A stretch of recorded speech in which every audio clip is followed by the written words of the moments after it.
All right, Greenleaf fans, taking a quick pause or break on the topic of the young man who talked with Grace at Faith's grave. We're going to switch over to Charity and Phil.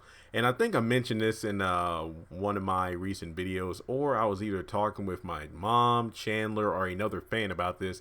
And I mentioned, I think it was the episode review. When it came down to, Phil breaking the engagement off with Charity, it was not surprising. I didn't even laugh like, hi, in your face. We all kind of knew it was coming. I mean, I feel like, the wall that, the wall that Charity built around herself, isolating herself from her family because she was all about Phil, have crumbled down due to the fact that, it was arranged that, hey, you know what, speaking for Bob, hey, you marry my daughter, I will kick Lady May to the curb and make you my partner. You'll be the one who will be running the new church once we destroy Calvary, because they're going to build it, like rebuild it into a new H&H. But didn't they say like it's going to be the H&H flagship, like the main staple of Harmony and Hope?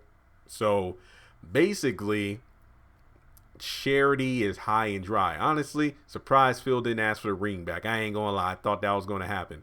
But the question is, and honestly, I might have to do 2 other videos about this same subject, but with Sophia and Carissa, is it possible? And I'm just throwing it out there because apparently that's what, Charity did when Phil pulled out the ring. What if Charity's actually gotten pregnant by Phil because they had sex basically the night before? What was it? They were at his apartment. He wanted her to stay because she didn't want to go home, but I'm old fashioned. And that's when he pulled out the ring and, and he didn't even get an answer from Charity. Like, he's like, he proposed, but she didn't really say yes. All she did was kiss him.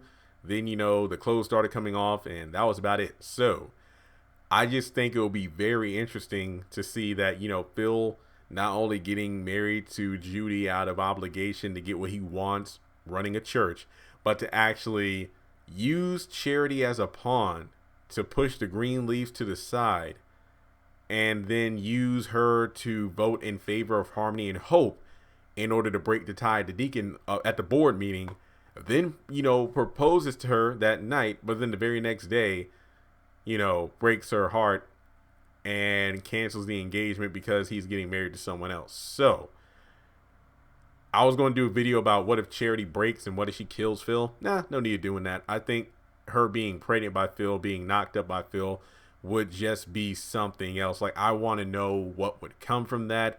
Would the subject of, getting rid of the baby come up? Would she confront Phil about it? What will happen? I don't know, but we will just have to wait. It reminds me of Dreamgirls. What was it when Jennifer Hudson's character was kicked to the curb by Jamie Foxx? Like, I forget their names in the actual movie because, he ended up with Beyonce instead. So it's like, Phil has sex with Charity, but then kicks her to the curb. In order to get what he wants, he goes with Judy instead. So I mean, a pregnancy, I can see that happening because I'm not saying the pregnancy would be punishment, but God don't like ugly, and Charity has certainly been pulling a lot of ugly this season. So let me know what you think. Do you think it is possible that Charity might have gotten knocked up? Wait, no, I was thinking locked up. My bad. Well, knocked up by Phil. And with that being said, make sure you give this video a thumbs up, comment your thoughts, follow me on social media, links to Twitter, Instagram, my Facebook groups and Facebook pages in the description below. And also, we are climbing high. 100,000 is getting closer and closer every day. If you are new to this channel, just because Greenleaf is off for a little bit doesn't mean I won't stop doing Greenleaf content. Have Nots returns January the 7th. Ambitions returns next Tuesday. Sisters in the Oval is still on the air.